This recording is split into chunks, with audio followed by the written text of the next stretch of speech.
It's 6 p.m. on a Wednesday here in Korea. Welcome to our newscast. I'm Daniel Choi. Let us begin with the headlines. Seongju County, Gyeongsangbuk-do province has been chosen as a location for the deployment of THAAD. The system will protect key facilities against North Korea's rising threats. And the residents of Seongju protest the move, citing radiation fears. While the ruling party emphasizes gathering support for THAAD, the opposition parties counter with diplomatic and economic concerns. At first glance, Korea's job market sees a visible uptick for June with 350,000 more jobs than the same period last year. But zoom in and you'll find the youth jobless rate at a 17-year high. South Korea has announced the location for deployment of the U.S. missile defense system known as THAAD. And we have our Kim Hyun-bin standing by at the Ministry of National Defense in Seoul to help us fill in the details. Hyun-bin, what's the latest? That's right, Daniel. South Korea's defense ministry announced just 3 hours ago that the THAAD battery will be deployed to Seongju County in Gyeongsangbuk-do province. Let's hear what the defense ministry has to say. South Korea and the U.S. have decided to deploy THAAD to the Seongju area. The installation will protect up to half of our citizens from North Korea's nuclear and ballistic missile threats, in addition to protecting key facilities. Just as a reminder, South Korea and the U.S. agreed last Friday to place THAAD in South Korea to counter North Korea's nuclear and ballistic missile capabilities, and is scheduled to be deployed before the end of 2017. Now the allies said they picked Seongju because it's a mountainous region that is sparsely populated and already has an air defense artillery unit. Now, according to military officials, the THAAD battery in Seongju will place the main U.S. military bases in Pyeongtaek and Daegu within its operational range, which will reach as far as Gyeongdae, Chungcheongnam-do province, where South Korea's military headquarters is located. The port city of Busan and the surrounding southern cities will also be included in its range. So looked at it from another angle, Hyun-bin, the THAAD missile battery will only cover certain parts of Seoul and it will not be able to defend southern Gyeonggi-do province because we have the Scud system to help with the shields up for those areas, right? That's right, but it would not cover Seoul, only cover the southern part of the Gyeonggi-do province. Now, the defense ministry says, however, that most of the ballistic missiles targeting Seoul are Scud missiles that fly at an altitude of 40 kilometers, and that is only able to intercept missiles that fly higher than 40 kilometers. Now, South Korea currently has PAC-2 and PAC-3 Patriot missiles in Seoul to counter North Korea's ballistic missiles. Now, these PAC series missiles are low-tier interceptors that can intercept incoming missiles at an altitude range from 3 to 23 kilometers. Now, military officials say that when an incoming enemy missile is detected, 2 Patriot missiles are fired simultaneously to intercept it, with a success rate of 90%. And that's all for now. Back to you. All right, thank you for those updates, Hyun-bin. Now, Korea's main political parties remain divided over the latest THAAD decision. The ruling Saenuri seek greater support from the opposition sides when Minju and People's Party have nothing but questions and criticisms. Here's our Kim Young-gil. The ruling Saenuri party said the deployment of the advanced U.S. missile defense system was inevitable to protect the country from North Korea's missile threats. It also urged the opposition parties to cooperate in supporting the move. The THAAD deployment is in South Korea's interest and security. The rival parties should cooperate. If North Korea ends its nuclear and missile provocations, then we can pull out of the THAAD deployment. The floor leader also called on the local governments in the deployment area to manage the strong regional opposition to the plan. The main opposition Minju Party of Korea said it would launch a THAAD committee within the party to discuss the issue. We must come up with detailed countermeasures concerning the diplomatic and economic problems stemming from the THAAD deployment. Our party has decided to form a THAAD committee with our floor leader Woo Sang-ho leading it. Former party chair Moon Jae-in also called on the government to gather public opinion on the issue and urged it to seek parliamentary approval for the deployment plan. The minor opposition People's Party questioned why the government went ahead with the THAAD deployment, given the potential for diplomatic fallout with China and Russia. We've heard that South Korea's foreign affairs minister was against the THAAD deployment due to the possible diplomatic friction with neighboring countries. It is also likely that the U.S. could have pressured the presidential office of Cheongwade. The interim leader also urged the presidential office to reverse its unilateral decision to deploy the U.S. missile defense system to South Korea. The opposition parties pressured the government to properly address the social, economic, and diplomatic issues stemming from the deployment plan. Kim Young-git, Arirang News. Residents of Seongju County had some strong response to that decision. They held some protests, and the main reason for that is the possible health consequences the system's radar could cause on residents. But experts say otherwise. Lee Ji-won fills us in. 5,000 Seongju County residents and several officials were out Wednesday morning to protest the decision to station a THAAD battery in their area. The county's chief executive Kim Hang-gon and 9 others even wrote petitions in their blood expressing strong opposition to the deployment. About half of the county's 50,000 residents live within 1.5 kilometers where THAAD has been set to be deployed, and we are concerned about the health risks that the electric waves from the system's radar could cause. That is why we are against the deployment. Moreover, the prices of our Korean melon, which accounts for 70% of the country's output, will drop. While THAAD is known to boost a powerful radar, experts say the battery will be stationed inside a military facility that is 1.5 kilometers away from civilian residences, which means nobody will be allowed near the battery. Experts also say there is misinformation regarding THAAD's radar and how it could affect humans. What people are mistakenly thinking is that the radar's waves will affect humans when they are within a 3.6-kilometer reach of the radar.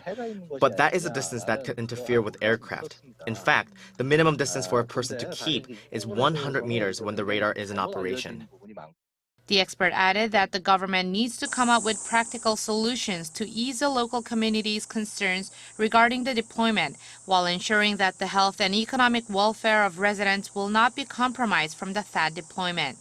Lee Ji-won, Arirang News. Korea's job market showed a slight improvement in June, but the youth unemployment rate remains stubbornly high. Prospects aren't so rosy in the months to come either, especially with Korea's corporate restructuring drive likely to cast a dark cloud over the job market. Kim Min-ji looks beyond the numbers. Korea's job market saw a slight lift in June. Statistics Korea says the country added more than 350,000 jobs last month from a year ago, bringing the total number of employed to around 26.6 million. Job growth had been slow for the previous 2 months, with the number of new jobs added sitting in the 200,000 range. The pickup comes on the back of a base effect thanks to increased employment in the restaurant and accommodation sectors, which were hit hard by the MERS outbreak in June last year. But breaking it down by age group and sector, the situation seems quite dire. Korea's youth jobless rate for the month of June hit its highest point in 17 years. While the employment rate for young people aged 15 to 29 edged up slightly to over 43%, the jobless rate for that group stood at over 10% last month, inching up from 9.7% in May. On top of that, the government's ongoing corporate restructuring drive is expected to take a toll on the relevant industries down the line. The manufacturing industry, for one, added 15,000 workers in June from a year ago, in stark contrast to the 50,000 added in May. Regions where the country's shipbuilding industries are concentrated saw their jobless rates go up last month. While corporate restructuring is underway, large-scale layoffs have yet to take place in the manufacturing and shipbuilding sectors. The negative impact of the restructuring drive on the job market will show up more dominantly in the latter half of the year and perhaps carry over into the first half of next year. While the government has vowed to counter the downside risks by unleashing a budget supplement of over $8 billion, experts say the effects it brings may not necessarily mean an overall improvement in job market conditions. They say the supplement shouldn't be used to prop up the jobs figure itself, but on creating quality long-term jobs and supporting a strong economic recovery. Kim Min-ji, Arirang News. As Korea's shipbuilders and construction companies draw up self-rescue plans to save their ailing businesses, their labor unions are raising their voices against major layoffs and pay cuts by announcing industry-wide strikes to protest. Oh Soo-young tells us more. Some 35,000 workers at Korea's major shipbuilding and plant construction companies are planning to go on strike next Wednesday. The move comes ahead of an anticipated round of layoffs and wage cuts that's expected to follow in the wake of the government's massive corporate restructuring drive, which aims to help shipbuilders, shipping lines and construction companies rescue their businesses from the fallout of the flagging global economy and the protracted decline in demand. The Federation of Shipbuilding Labour Unions announced the decision at a press conference at the National Assembly on Wednesday, calling for an end to what they say is unilateral restructuring. It said the management crisis must be handled through negotiations between workers and the government, and that the so-called self-rescue plans drawn up by the companies will only drive the industry to the ground. The Federation said it made the decision to strike because its efforts for a peaceful solution had fallen on deaf ears. The industry-wide protest will involve 8 shipbuilding companies, including Hyundai Heavy Industries, Seoul Shipbuilding and Marine Engineering, and Samsung Heavy Industries. On the same day, the National Federation of Plant Construction Unions also announced plans for a full-blown strike to begin next Wednesday. Its demands include better working conditions and pay raises. It also said the attempt at corporate control and interference undermines their activities and the bargaining rights of labour unions. Oh Soo-young, Arirang News. The CEO of Audi Volkswagen Korea is said to be summoned by Seoul prosecutors and questioned on his involvement in a recent emissions cheating scandal. Johannes Tamer is suspected to have colluded with another executive, only named as Yoon, in rigging the Gulf 1.4 TSI to pass noise and emissions tests. The model failed the test in May 2014, but passed 6 months later after secretly fitting the cheat software. It has since sold over 1,500 units. Yoon was indicted on Tuesday but will stand trial for a far larger number of emission rigging cases between 2010 and 2015. The United States and China are already clashing over an international tribunal's ruling on the South China Sea dispute. Beijing refuses to accept it, but Washington says it's final and legally binding. And according to our Kwon So-ah, South Korea is stuck in the middle. The United States says the ruling on the South China Sea dispute is final and legally binding for both China and the Philippines. The tribunal ruling in The Hague on Tuesday brought victory to the Philippines, which filed the case 3 years ago, as well as other Southeast Asian countries involved in the dispute. U.S. State Department spokesperson John Kirby said the U.S. hopes and expects that China and the Philippines will comply with the ruling and called for all parties to refrain from provocative statements or actions. He said the U.S. has persistent concerns about China's militarization of the South China Sea. We have seen some signs in recent weeks that some of that activity continues, and we have been, again, very consistent, very clear with our Chinese counterparts about our ongoing concerns in that regard. Those concerns may linger, though, and even grow into bigger diplomatic rows as China continues to claim that it was the first one to, quote, discover, name, explore, and exploit the South China Sea islands and their surrounding waters. According to the ruling, China has no historic or economic basis for its claim to about 90% of the South China Sea. South Korea is not directly involved, but experts say it has its own concerns. I think the U.S. could ask South Korea or Japan to take joint patrol in the South China Sea.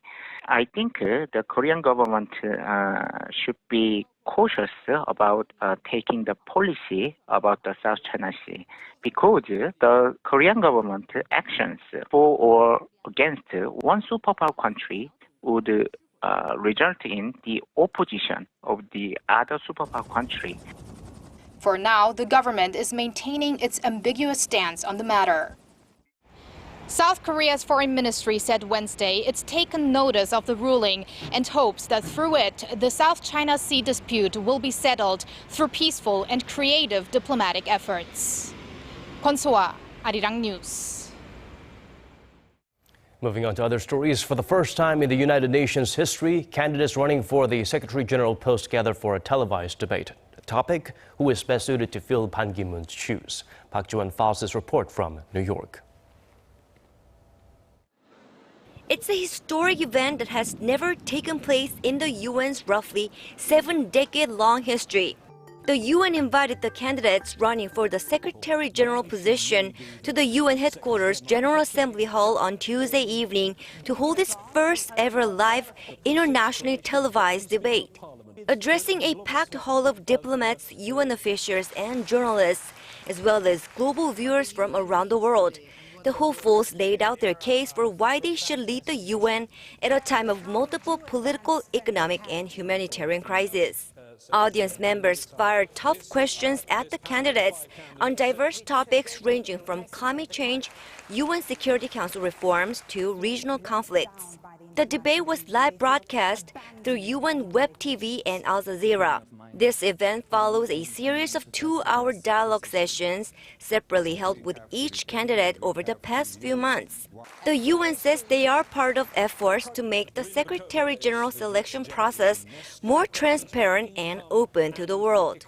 In the past, Secretary Generals were really decided and chosen behind closed doors, and no one really knew who it was going to be until a name was finally emerged.